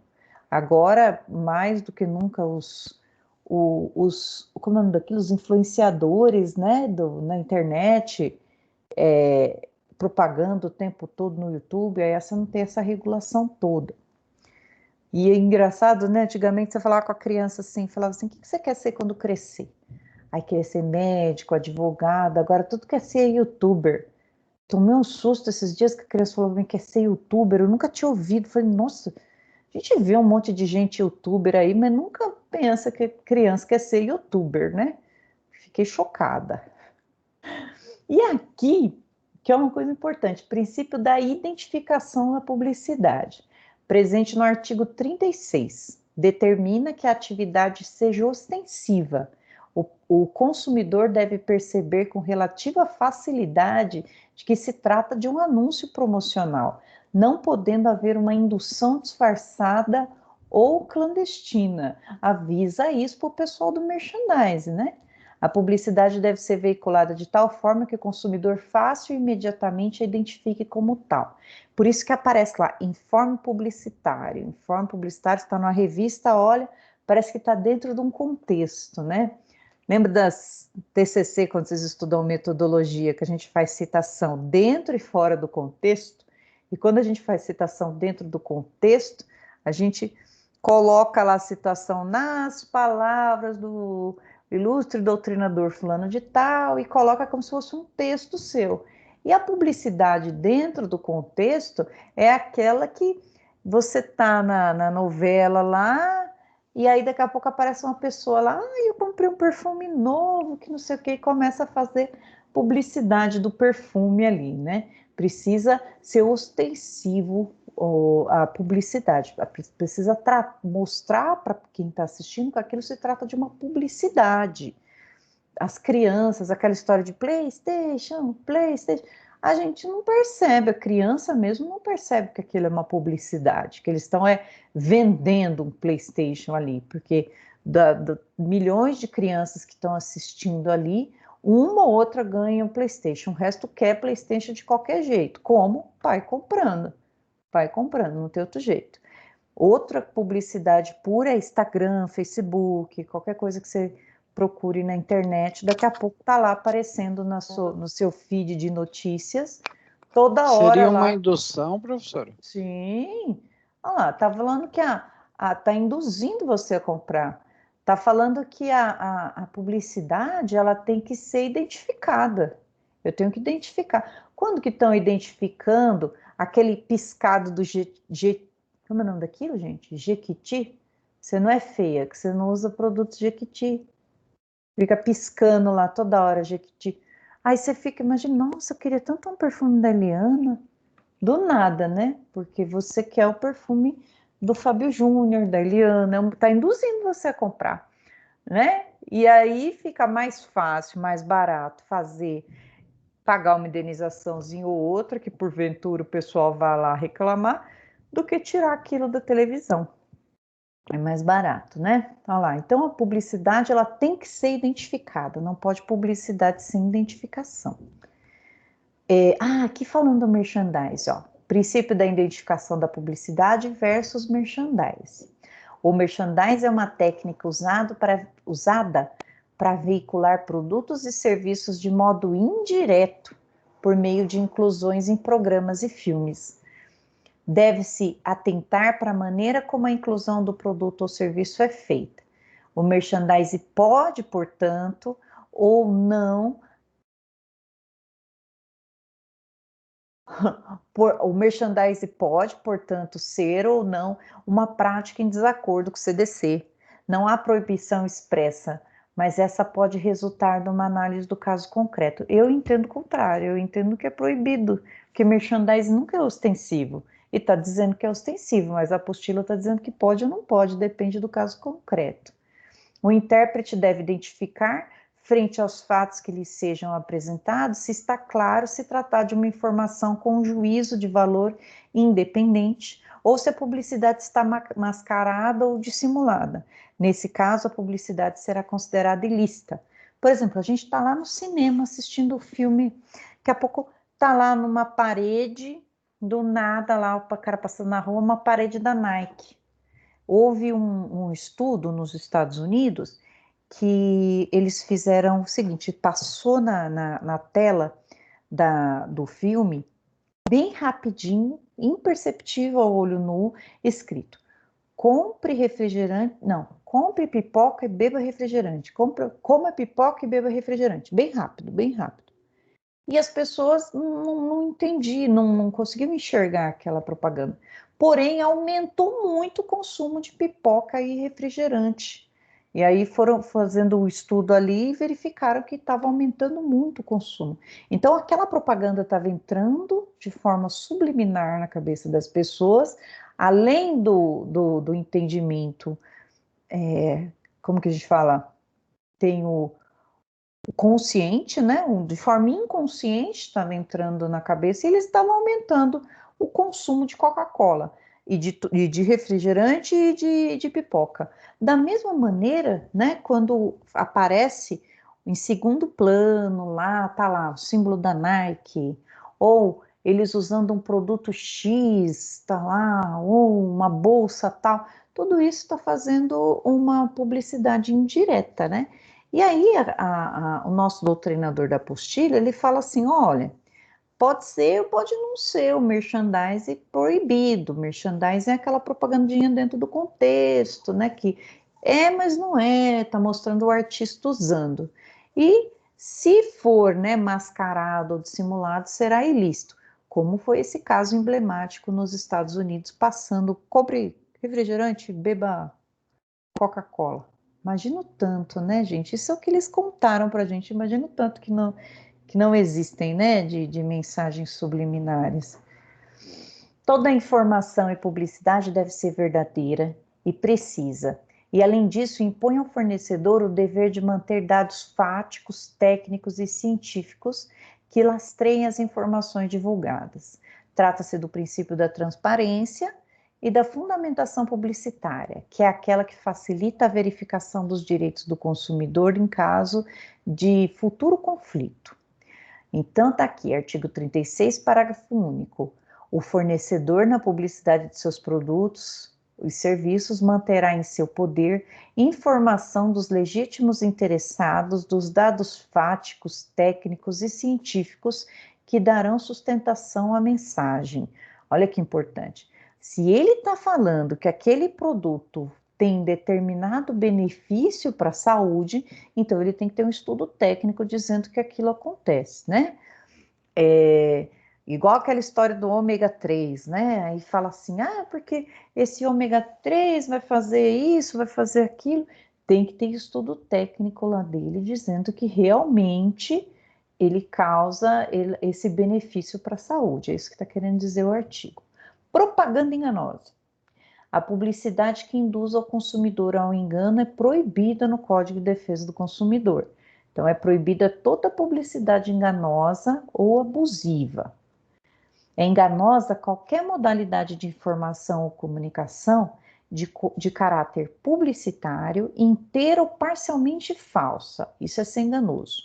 Ou por qualquer outro modo, mesmo por omissão, capaz de induzir em erro o consumidor a respeito da natureza, característica, qualidade, quantidade, propriedade, origem, preço ou qualquer outro dado sobre produtos e serviços. Esse tipo de propaganda, eles podem ser enganosos por ação ou por omissão, desde que seja capaz de alterar total ou parcialmente a visão correta do consumidor sobre a natureza, característica, qualidade, quantidade, propriedade, origem, preço e outros dados do produto ou serviço. Aí aqui ele vai falar o que é propaganda enganosa por ação e omissão. Para que uma publicidade seja enganosa por ação, é fundamental que uma informação seja suprimida, seja um dado essencial sobre o produto ou serviço. Essencial para fins do CDC será aquela informação que pode ser relevante para o consumidor,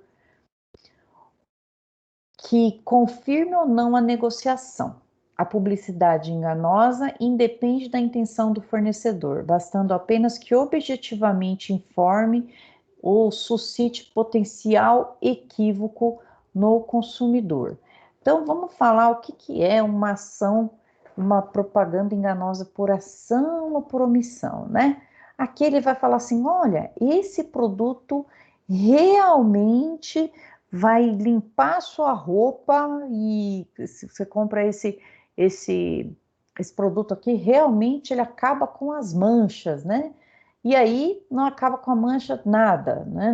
Se você não deixa de molho lá 3 dias, não vai tirar a mancha de jeito nenhum, né? Então, está enganando você. E por ação, a ação é uma coisa que ele fala que o produto faz e o produto não faz. E por omissão é a falta de informação de alguma coisa, eu estou omitindo alguma coisa. Então, é o tal da televisão que tem o sistema tecnológico, mas esquece de falar que no Brasil não tem. É a internet mirabolante, mas não tem sinal onde a pessoa vai, né? Então, eu estou omitindo alguma coisa E imprescindível e interessante é que, se não fosse por isso, eu não compraria, né? Não compraria. Aquela história do kit multimídia, né? Kit, eles omitiram que esse kit não vinha com o som, o caixinha de som. Se eles falam um negócio desse e falam assim, olha, o kit multimídia vem sem a caixa de som, eu ia falar, então eu não quero, então não é um kit. Mas eles não falaram nada, ficaram quietinhos. E aí tiveram que colocar o kit ali, já que eles estavam omitindo a informação.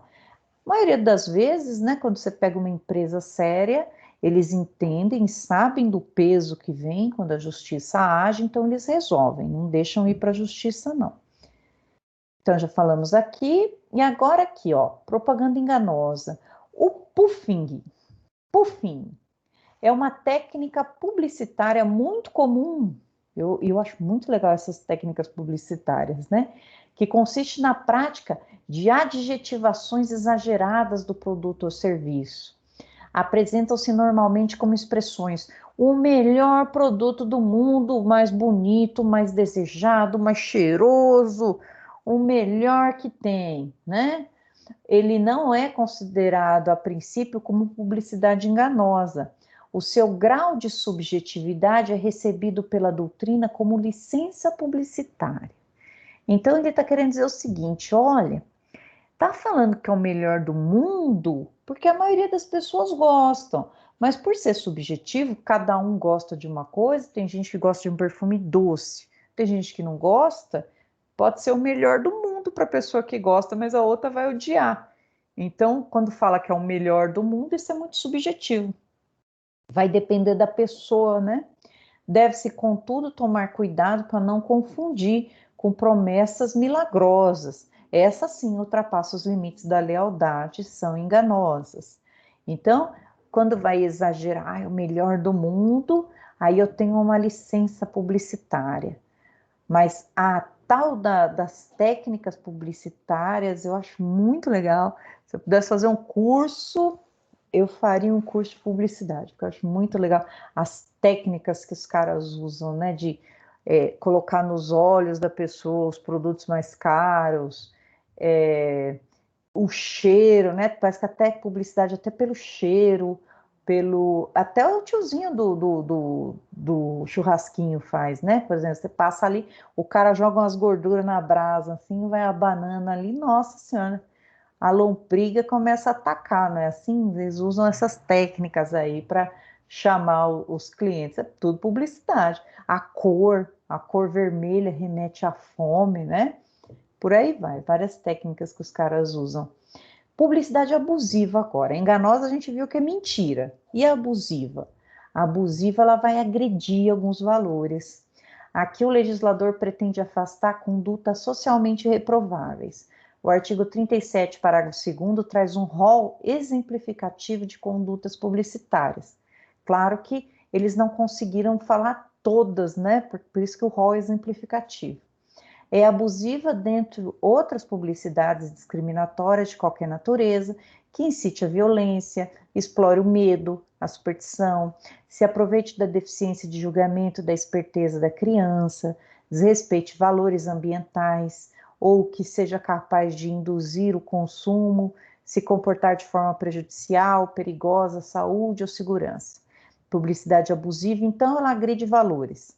E aí, algumas propagandas, né, que o CONAR proibiu, que eu estava estudando para dar essa aula para vocês, eu vi algumas propagandas, assim, abusivas demais que foram proibidas. Uma era se eu não me engano, era da Sprite, não sei o que era, que a pessoa foi no banheiro, aí ela foi lá, fez o pips dela, xixi, número 1, como queiram, e aí ela saiu do banheiro, foi no espelho, saiu do mictório lá, foi no espelho, arrumou o cabelinho e saiu.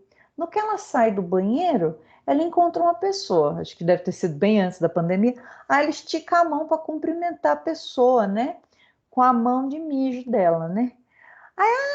Aí na hora que ele foi pegar na mão do cara, apareceram 2 ninjas lá da propaganda de refrigerante e virar a mão do cara para trás, mas era nítido que era tipo uma mão de borracha, né? E tal, e bate, não sei o quê. Aí no final falando assim, campanha não pegue germes do seu amigo do banheiro, uma coisa totalmente retardada. Aí foi proibida. A outra propaganda era um menininho, não, era uma que o rapaz, eles estavam conversando num bar e todo mundo brincando, e ele pegou super cola e a hora que o cara levantou para gritar gol, que eles estavam assistindo televisão, ele colocou super cola na cadeira, o rapaz sentou e na hora que foi gritar gol de novo, ele não conseguiu levantar para mostrar que a super cola era boa. E aí eu vi o julgamento, teve várias reclamações de crianças fazendo isso em casa, né? Que não pode. Inclusive, outro tipo de abuso também, youtuber, né? Que fica ensinando a criança a aspirar desodorante, enfim, causa morte até das crianças, né? Então, esses tipos de propagandas abusivas são totalmente proibidas. E tem mais propagandas desse tipo, né? Teve outra que falava sobre um tiozinho que estava enchendo o saco das meninas, numa atitude totalmente abusadora, e aí as meninas ficavam com asco dele, umas propagandas ridículas que não foram pro ar, que foram proibidas justamente por esse controle aqui do CONAR, da abusividade quanto aos valores, né, que não precisa passar esse tipo de coisa na televisão. Outras, mesmo ali não relacionadas, podem, portanto, ser consideradas abusivas, desde que remetam a alguma afronta aos princípios humanos. Aí, como eles falam que o rol é exemplificativo, ó, por exemplo, propaganda discriminatória, que incite a violência, por exemplo, os 2 ninjas lá que foram bater no homem que não lavou a mão, explore medo e superstição, se aproveita da inocência de criança, desrespeita valores ambientais. Ah, lembrei de uma também, da Xuxa. Ela fazia uma propaganda da sandalinha da Xuxa, que eu tive uma sandalinha da Xuxa daquela. E aí ela, não sei se era daquela, mas ela falava que aí a primeira ela falava sobre a natureza das crianças e tal, e que tinha que preservar a natureza, até aí tudo bem. Depois ela falou que tinha que comprar a sandalinha do Boto Rosa, da Xuxa, Boto Rosa, porque assim ela estava preservando a natureza. Olha lá, estava preservando a natureza do quê? Comprando uma sandália de plástico? Então ali, poxa, não tem nada a ver, estava aproveitando a inocência das crianças, criança achando que comprar uma sandália ia proteger a natureza, tá mentindo ali, né? Enganoso ali, além de abusivo. Induz o consumidor a se comportar de forma prejudicial ou perigosa à saúde ou segurança. Aquela da super cola na bunda do outro lá. Publicidade enganosa e abusiva poderá ser suprimida e impedida pelo Poder Judiciário. Uma vez acionado, o Estado juiz tem diversas ferramentas para admitir integral ou parcialmente a suspensão do anúncio dessa natureza. O CDC contém disposições processuais a partir do artigo 83, que concedem ao magistrado o mecanismo para proteger a sociedade dessas práticas. Para a defesa dos direitos e interesses protegidos por esse código, são admissíveis todas as espécies de ações capazes de propiciar a adequada e tutela efetiva. Ainda pode até fazer uma contrapropaganda, né?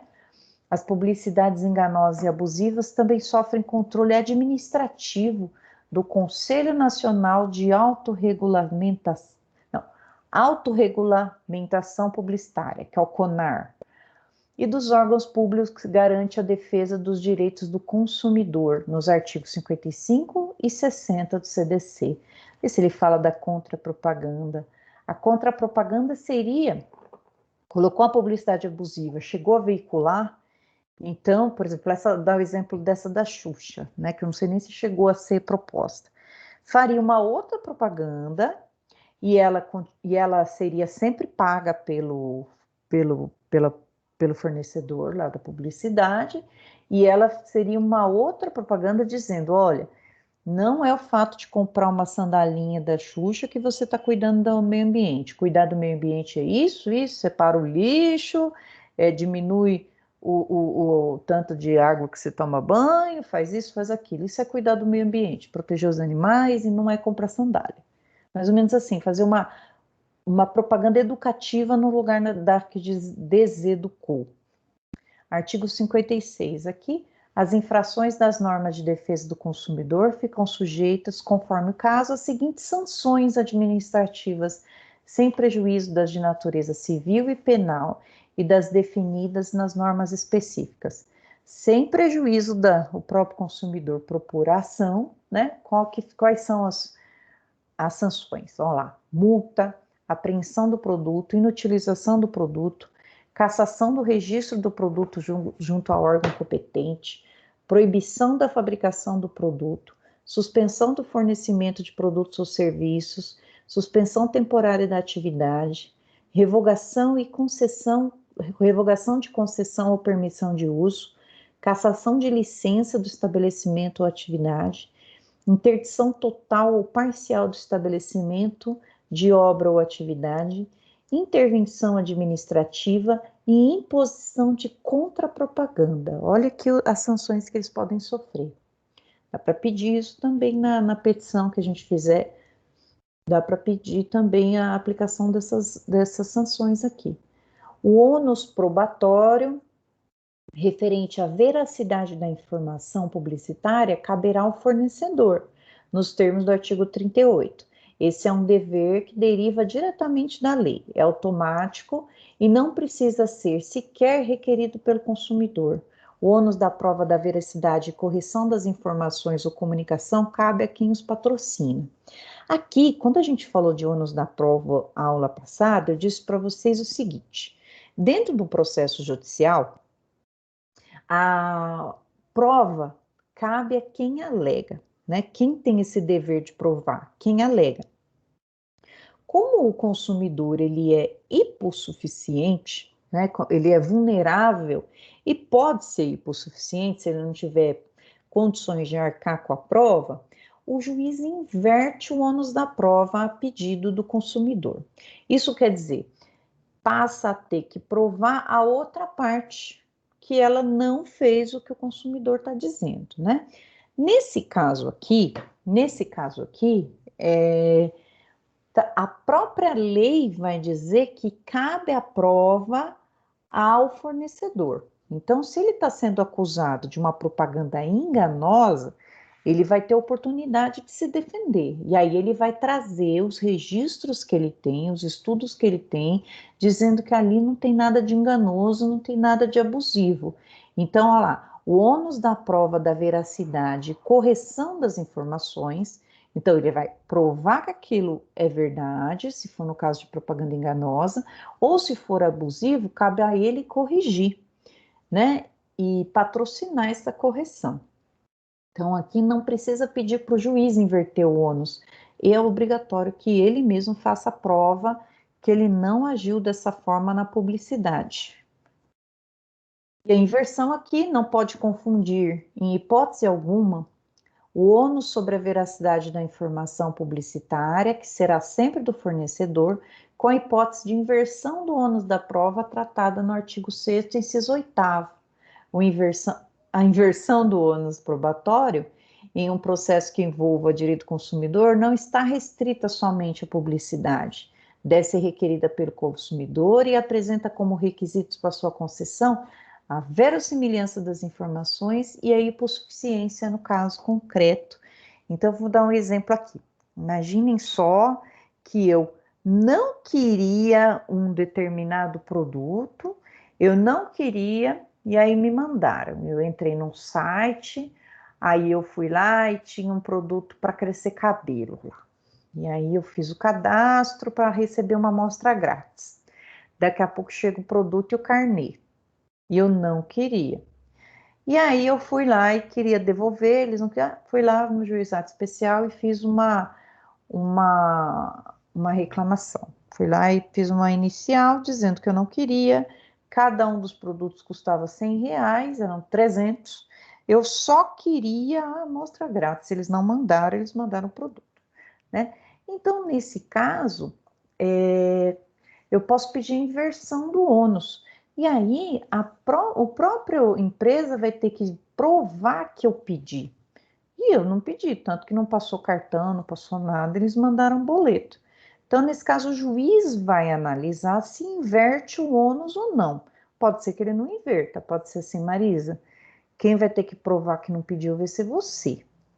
Mas no caso da propaganda enganosa, inverte automaticamente. Se ele foi acusado de veicular propaganda enganosa, então ele que prove que não é enganosa. Beleza? Acabou. Coração. Nossa, passou tão rápido. 9h30. Coitado de vocês, galera. Eu acho que vocês estão com o ouvido aí estourando, meu Deus. Eu fui falando aqui, não fiz intervalo, não fiz nada. E fui falando. Tudo bem aí, gente? Vocês estão bem aí? Professora, eu tenho uma questão. Pode falar. Na verdade, eu não quis interrompê-la, até para não atrapalhar a linha de raciocínio, mas a questão minha é em se tratando antes do tema da publicidade. A professora mencionou, vai falar ali naquela parte a professora deu até um exemplo de repente, você vira o contato e acende todas as luzes do painel, né? E aí, se estiver dentro do prazo da garantia, né, de 90 dias, ela tem o direito a solicitar o reparo. Professora, a minha pergunta é: há um entendimento do STJ da quarta turma? Isso aí, não que eu estava pesquisando aqui, até antes mesmo de vir para a aula, eu já estava lendo, porque eu gosto muito da matéria, a professora dá aula de forma bem clara. Há um entendimento de que, passando os 90 dias de bens duráveis, no caso, seria o veículo, é possível que se solicite uma nova reparação. Isso é um entendimento do STJ, da quarta turma. A pergunta é, professor, uma vez que sabendo disso, naturalmente sabe, eu entro com o processo ou eu posso, por exemplo, supondo que passou o prazo de 90 dias, aquele previsto por lei, e ainda assim o problema ele continua, ele é detectado, o problema é esse que um dia foi para garantia para ser reparado. Aí fizeram um reparo, sanou por hora o problema, mas depois de um ano, vamos dar esse exemplo, 1 ano e meio, passou a garantia dos 90 dias, renovou, na verdade, a garantia, aí passou 1 ano e meio depois, apareceu o mesmo problema. Com base a esse entendimento do STJ, eu tenho direito, e se sim, como eu faço para pleitear, por exemplo, para que se execute aí esse direito? Caramba! Olha só, como que acontece aqui, né? Nós temos 2 tipos de vício. A gente tem o vício aparente e o vício oculto. O vício aparente, aquele de fácil detecção, a gente já tem que, na hora, solicitar a reparação. Então, uma vez que você pleiteou esse vício na garantia, você tem 3 meses, mas também você tem a garantia contratual, né, do carro. Às vezes vem 1 ano. Então, 1 ano e 3 meses a gente conta, né? A garantia, primeiro vem a garantia contratual e depois vem a garantia dos 3 meses. Isso para carro zero, né? Para carro geralmente usado, eles só têm a garantia legal. E aí, vamos supor, tá com um problema no câmbio. Aí você solicitou lá e aí suspende a garantia, suspende o prazo de garantia até que o produto seja resolvido. O entendimento deles é, se for o mesmo problema, né, o mesmo problema significa que ele não foi reparado, né, significa que o problema permanece.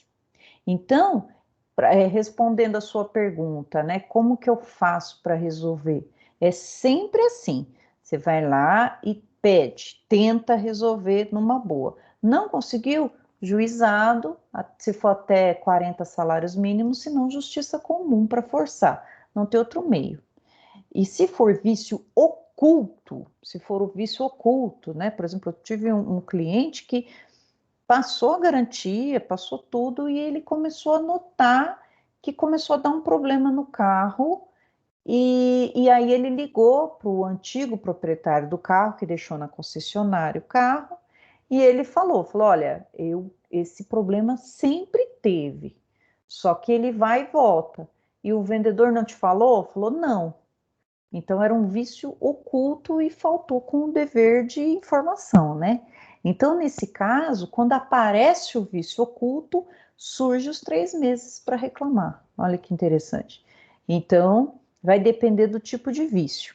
E aí eu só posso falar sobre o entendimento do STJ se eu ler o julgado, né? Aí eu consigo interpretar. Depois manda para mim, se você tiver. Aí eu dou uma lidinha e na próxima aula a gente faz uma discussão acerca dele, né? Eu gosto muito de julgados, acho que a gente aprende bastante, né? Perfeito, professor. Inclusive, o que faltou, na verdade, nesse meu comentário e posterior à pergunta, é informar ou mencionar que o critério que eles usaram, na verdade, nesse entendimento do STJ da 4ª turma, que é o critério da vida útil. Então, é analisado a vida útil daquele produto, por exemplo, ou do sistema, vamos colocar assim, e o entendimento que, pelo menos eu li, que eles seguiram a ponto de determinar que isso é possível até solicitar mesmo depois dos 90 dias de garantia, é justamente usando o critério da vida útil, é analisado a durabilidade de tal produto ou de tal serviço. Se fez um reparo, então a durabilidade deve se estender, por exemplo, um exemplo apenas, 5 anos. Se deu problema, ou mesmo problema pelo critério da vida útil, então está em desacordo, então o serviço foi mal feito.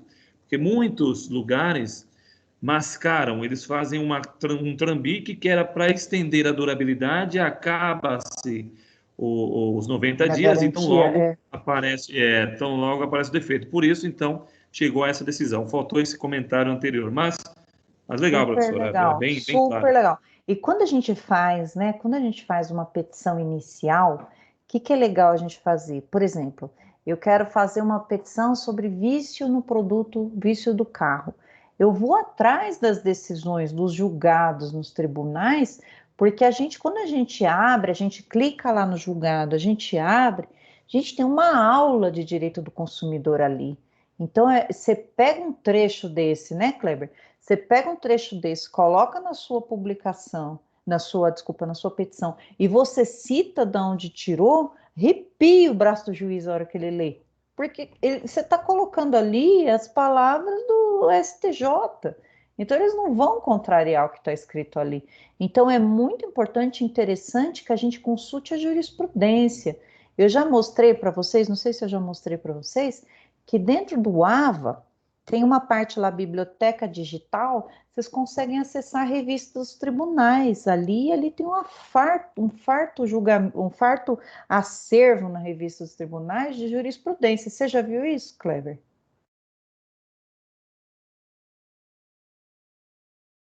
Lá no AVA, lá, vocês vão lá em biblioteca digital, reloga, tem que logar novamente, põe lá embaixo revista dos tribunais. Meu, é muito legal, é muito bom. Eu assinava a revista dos tribunais, parei de assinar porque está lá à disposição no AVA. Para mim é muito legal, muito interessante. Mais alguma pergunta, pessoal, que posso ajudar vocês? Se não, eu já vou me despedindo de vocês, pedindo desculpa por ter falado mais que deputado aqui na orelha de vocês. E a gente volta semana que vem aqui com mais uma aulinha. Amanhã de manhã, quem puder assistir, eu vou dar uma aula sobre dosimetria de pena. De manhã na aula de Penal 2. Quem quiser assistir, fica à vontade, me peça o link que eu mando para vocês assistirem um pouquinho mais de aula. Acho que vocês devem estar cansadinhos aí, mas se quiserem, amanhã de manhã eu estou até colocando aqui, fazendo uns slides bem legal aqui para vocês assistirem. Beleza, pessoal? Mais alguma pergunta? Professora, boa noite. Satisfação, doutor. Doutora, uma grande honra. Professora, fazer uma pergunta. Se, no caso, um refinanciamento de um veículo, onde o banco ele faz essa tratativa com algumas pessoas, quando o banco ele fornece um refinanciamento do veículo, ele passa a fornecer as mesmas garantias? Depende do contrato que você está assinando, né? Porque o refinanciamento é uma novação da dívida. Eu vou fazer um novo financiamento, vou refinanciar. Aí as